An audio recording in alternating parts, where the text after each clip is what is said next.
రోజు ఒక 10th class పిల్లవాడు చేసిన ఒక పనికి Telangana government state private schools association TRSMA రేపు బంద్కు పిలుపునిచ్చింది. ఒక్క పిల్లవాడు చేసిన పనికి ఏం చేశాడో తెలుసా? ఒక 10th క్లాస్ పిల్లవాడు ఒక ప్రిన్సిపల్ ని చంపేశాడు. ఏమైంది అంటే, ఒక పిల్లవాడు హాస్టల్లో ఉంటే వాడు వ్యసనాలకు బానిస అయ్యాడు అని చెప్పి ప్రిన్సిపల్కి తెలిసి వాడిని బయటికి పంపించేసి నువ్వు డే స్కాలర్ గా రా అని చెప్తే వాడు అది మైండ్ లో పెట్టుకొని ఈ ప్రిన్సిపల్ మీద ఎలా ఒకలా కసి తీర్చుకోవాలనో లేకపోతే అక్కడి నుంచి డబ్బులు తీసుకోవాలనో తెలియదు వెళ్ళి ఒకటి కాదు, రెండు కాదు, మూడు కాదు, 27 కత్తి పోట్లతో ఆమెను చంపాడు. చంపడమే కాదు, 2,50,000 రూపాయల కంచి తీసుకున్నాడు. అసలు ఇది మొత్తం సినారియో కనుక్కోవడానికి పోలీసులకి దాదాపు 10 రోజులు పట్టింది.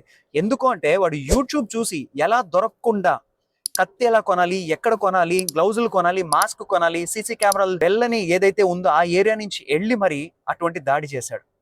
నిజంగా అండి, ఈ రోజుల్లో స్టూడెంట్స్ ఏంటి ఇలా అయిపోతున్నారు అంటే, ఈ రోజు నా పాయింట్ ఏంటంటే తల్లిదండ్రులు కావచ్చు, స్కూల్ మేనేజ్మెంట్ కావచ్చు, ఇటువంటి విషయాల మీద ఖచ్చితంగా దృష్టి పెట్టాలి. యాజ్ అ సైకాలజిస్ట్ గా నేను ఖచ్చితంగా దీని మీద ప్రాపర్ రివ్యూ ఒకసారి చేసి దీని మీద నేను ఫుల్ వీడియో చేయాలనుకుంటున్నాను. కావాలి అంటే కింద ఎస్ అని కామెంట్ చేయండి.